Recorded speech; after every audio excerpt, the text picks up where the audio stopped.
Hey guys, welcome back to World of Warships. Today we're playing an absolute classic, the Montana Tier 10 American battleship. One of my favorites for reasons you're about to see. Really the standard, the bar for what a Tier 10 battleship needs to do. It needs to, when a cruiser goes broadside, get a dev strike. Yes, that's even a Petro first salvo dev strike. You'll love to see it. It also needs to be tanky for the opportunities where you can push in to soak damage for your team, but not do so in a way where you just lose your ship instantly. Montana has you covered. This ship has alright concealment, not the best maneuverability, not the best armor, certainly not the most overmatch, and yet it doesn't matter. This ship still is absolutely incredible. One of my favorites. Obviously, if you're going to play any battleship line in the game to start, I think it's got to be Montana still. Just learning the game without any gimmicks, any extra special features like overmatch, insane reloads, crazy secondaries, anything like that, sap shells, no. It's not required because this ship is just that consistent at dealing with enemy broadsides. You got to get in the right position though. And that's why I love this ship so much. It rewards you for playing well. It teaches you how to play Battleship. Now, we're going to play a couple matches here. I got a couple of E's for you just to spoil it a bit. Both with halsey confed, yes. I love this thing. It's been probably my ship, I guess I would say, in the game for a very long time. Since before starting YouTube even a long time ago, I actually used to play quite a bit of competitive and played some Kings of the Seas back in the day. And Montana was the ship that I played in pretty much all of those tournaments. I love this thing, and I really think more people should be enjoying it these days. I know it's still reasonably popular, but if you haven't taken your Monty out in a while, I still think you should.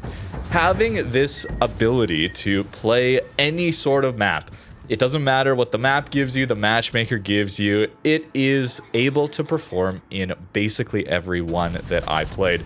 And that's what I really value. The matchmaker, it can throw some frustrations your way. A lot of passive games, subs and carriers, the new HE spam ships, Hawaii, even Bremen, right? Consider Bremen has 38 millimeters of pen or over 38 millimeters of pen.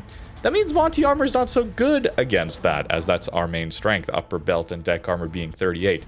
And yet, we can still do incredibly well in this ship.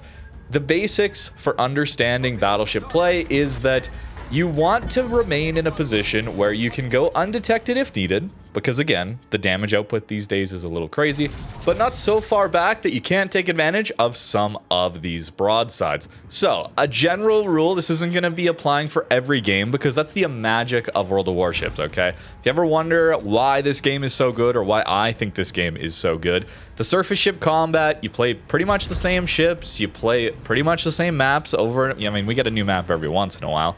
The magic is that each battle is different, and the decisions you make have to change based on what the enemy team is playing like and what your team is playing like. That is the magic. So for me to give you a general rule of how to play exactly, it's not going to apply to every scenario, and that's why this game is so interesting. But if I can give you a general concept here with Montana or any battleship, it is try to play with your concealment range. In this case, it's 14 kilometers.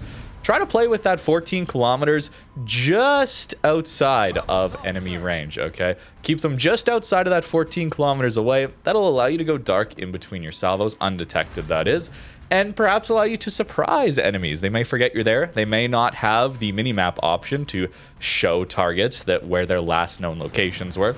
You'll surprise a ton of enemy cruisers that way. That's what we're really going after. They're broadsides, of course, but even battleships. Try to push up with your destroyers, right? Try and get into those engagements. Try to not overcommit, though, early game, okay? We play a little passive to start with until we know what is on our flank. But that is kind of how I want to play, how far away I want to be with the Montana. There's battleships where we want to push up a little bit more with secondaries, or things that want to brawl a little more, things that have better dispersion at close range, like Kremlin, for example. But with Montana, it's just so consistent throughout all these ranges that I'm usually looking for those opportunities to just stay 14 kilometers away from that enemy ship. A little closer, perhaps, to the enemy destroyers, potentially. But it allows us to get some very nice salvos within 20 kilometers. It's not too hard to lead these guns, I find. Now, do we push enemy spawns? No, we do not want to push enemy spawns. So we're going to hold off here just a little bit. But you're going to notice the enemy team is very broadside onto us. And if you're catching a lot of broadsides, that's the sign that you're playing a good position. If you're noticing the enemy is completely angling to you, it still might be a good position, okay? But you need to have crossfires with your team. That's the key here. Notice how the enemy team is mostly angled towards the A and B cap. I'm not really sure why. Sometimes they will just give you broadside even though they don't have to. But in this case, that is pretty much what's happening. If, though, we had a battleship towards that B cap, then this would still be a good position for that battleship or myself, depending on who they chose to angle to. You don't want to clump the battleships up like we're doing, unless, the enemy team just gives us broadside. The idea, though, here is that as the enemy team is pushing towards the B cap and the A cap here, we have an island that's going to cover us here, the one we're looking at right now. Assuming they don't have any very strong open water farming ships in spawn, we can still actually keep pushing here. Normally, though, I would want to turn my turrets and then head back towards B, have the turrets on the left side of my ship. Notice how much broadside I'm giving towards that entire group of enemies here to try and greed some damage in on this carrier. Always, if we can, we want to take that carrier out as soon as possible. It's a very dangerous ship. But we were giving so much broadside onto that enemy team. This is another tip that you really should be going for when playing battleships, or any ship in particular. Try not to show your flat broadside on to the whole enemy team just to shoot at one ship. In this case, had I turned in towards the B cap, flipped my guns over to the left, instead of showing broadside to the enemy team to fire at the carrier, we would have shown our bow completely pointed towards the Kremlin and still would have been able to shoot that carrier.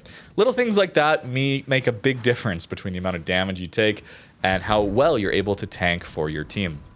In this case, also allowing us to have an island that we can push up to if we start taking a lot of damage or the enemy team starts to focus us again. Unfortunate, we didn't get that dev strike on the Venezia. Would have liked a little more damage there, but it's still going to throw your aim off every once in a while. Dispersion, it will troll you from time to time. But the key with Montana is that that's quite rare for that to happen.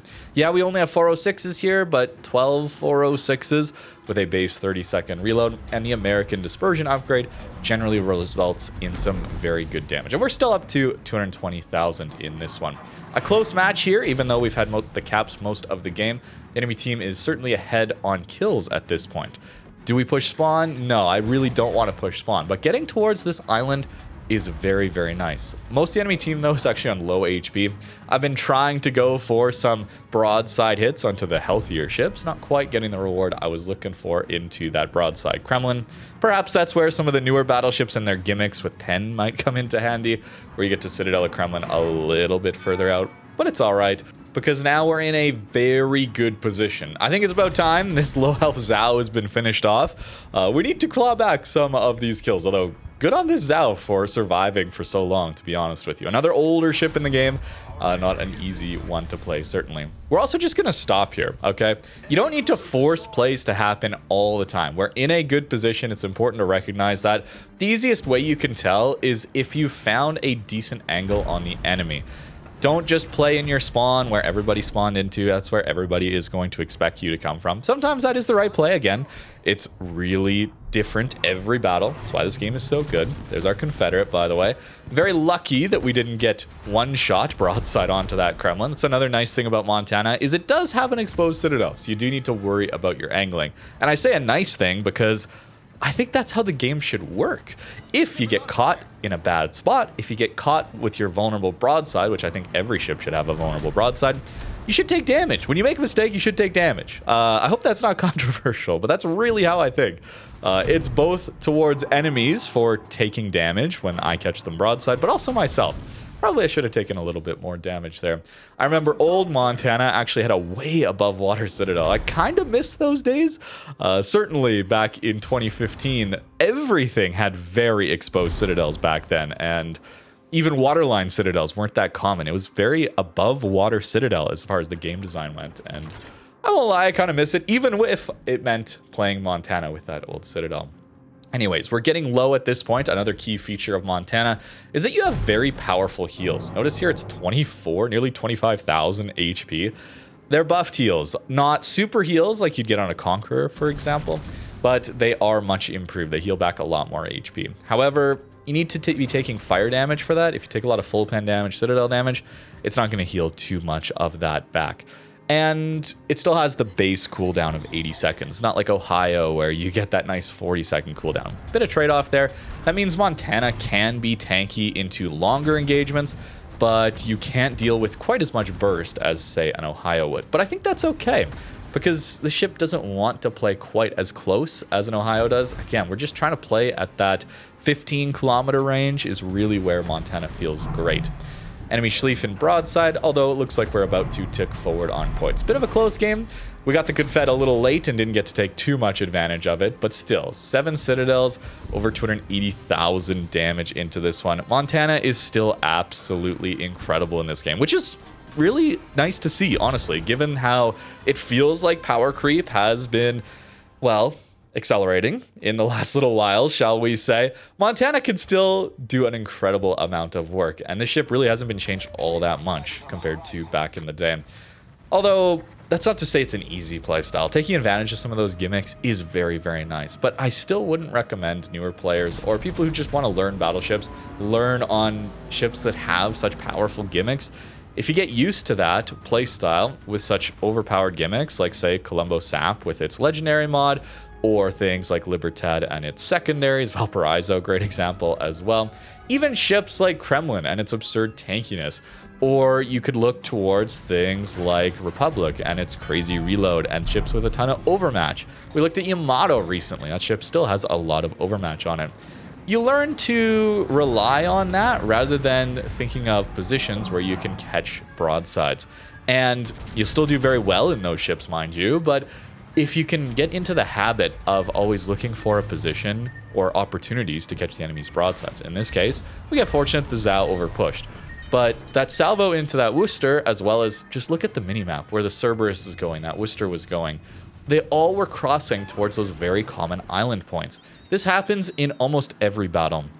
There are plenty of positions that are very strong towards the flanks of the map, and people will look to get there early. And I'm not a fan of it, but carrier spotting allows you to find those people crossing in the open water towards those powerful positions. You know people want to get there. Try and set up to take advantage of that. You're not always going to get the opportunities, but Montana does extremely well into those scenarios. We'll use our spotter plane to reach out to like 27 kilometers plus. It's hard to lead at those ranges, but when the carrier sits still, I'll take it gladly. And while playing these battles, and most importantly, while editing this video together, I kind of noticed how passive I was playing, certainly much more so than I have been playing as of late, depending on the battleship that I've been playing. It seems like I'm often trying to get into brawling scenarios.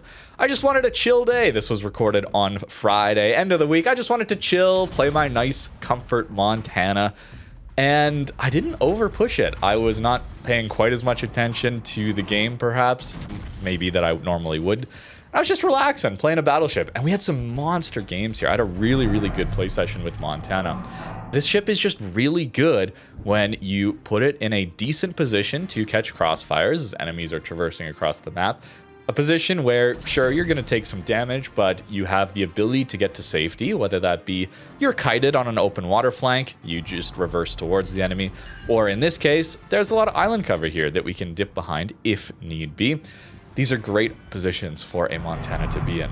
We whiff some salvos into that GK and this Schlieffen clone, but then we'll get some really nice dispersion again. It's still battleship dispersion, it's not like battle cruiser dispersion, but overall, 12 guns always to me has felt like the best number in this game just for volume of fire consistency. Even if you have battleship dispersion, I find 12-gun battleship dispersion here, especially with Montana, is a lot better for me, at least feeling-wise, than battle cruiser dispersion with, say, 8 guns, or certainly 6 guns.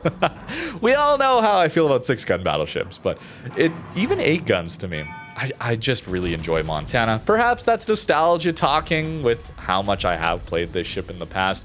I'm sure there are those comfort ships for you guys as well in this game, but I still think, even without the nostalgia, Montana does play quite well.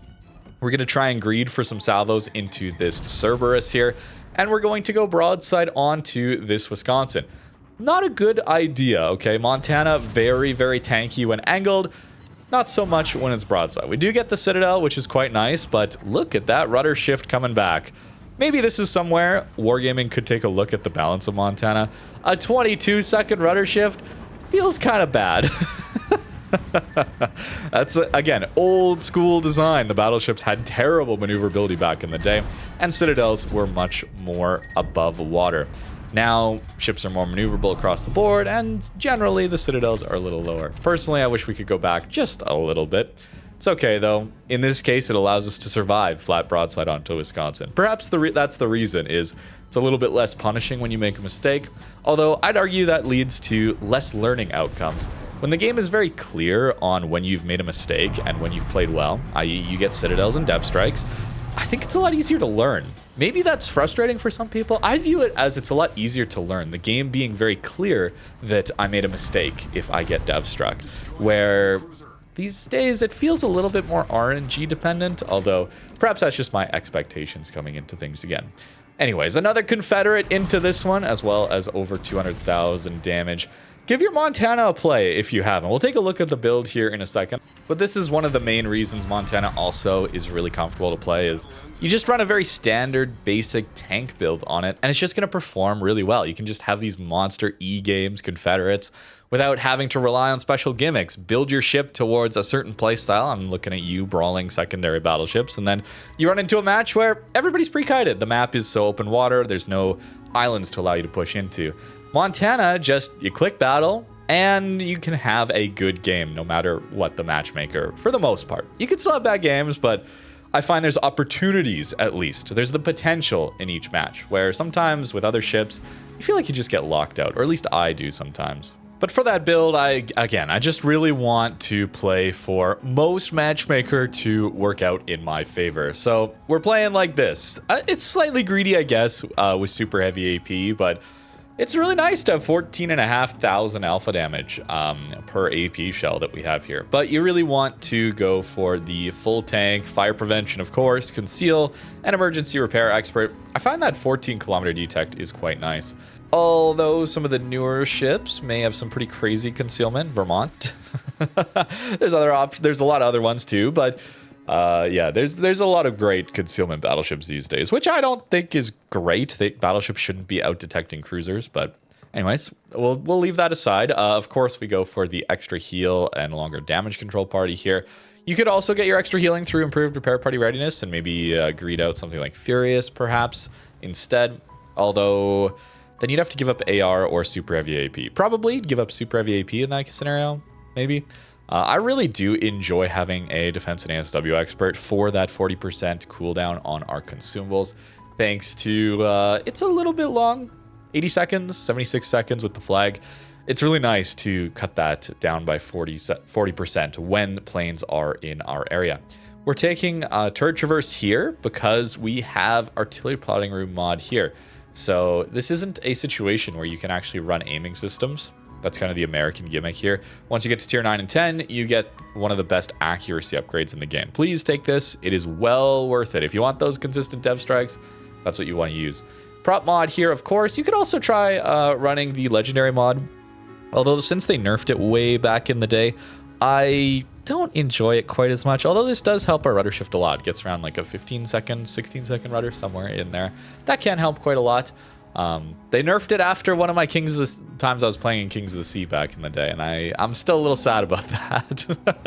It's still probably pretty good, honestly, but I miss the old one. Gunfeeder, though, allows us to swap to HE if the situation calls for it. We want to have that as an option, but again, it's all about positioning. That's the key. If you're playing your Montana well, you're catching a lot of broadsides. That's how you can tell you're doing well in a battleship. You're not always going to get rewarded for it, unfortunately. That's just how RNG works. But if you're seeing a lot of broadsides in your games, if that's what you're watching, that's typically a good indicator that someone's playing their battleship pretty well. Or at least if they're creating a crossfire with another battleship who's getting a lot of those broadsides, right? You're not always going to be the one who is rewarded with those broadsides, but creating those crossfires, really, really, really important here. That armor layout is a little worse than it was just a few updates ago. Feels like they've added a lot recently that pens 38, but not 40. I'm sure 40 will be the next, well, power creep threshold with armor and HE pen values, but for now it's 38. Monty suffers a little bit from that, but not too bad. It's still quite tanky. It's got a lot of HP. And overall, I love this ship still. So really interested to take a look at it again, especially after playing Yamato for that Sabaton event and having a pretty mixed feeling with that one. Didn't feel great to play. Montana, though, felt great to play still. I absolutely had a great time here. But let me know what you think in the comments down below about Montana these days in 2026, or what is your favorite battleship at tier 10? Thank you very much for watching, and have a great rest of your day.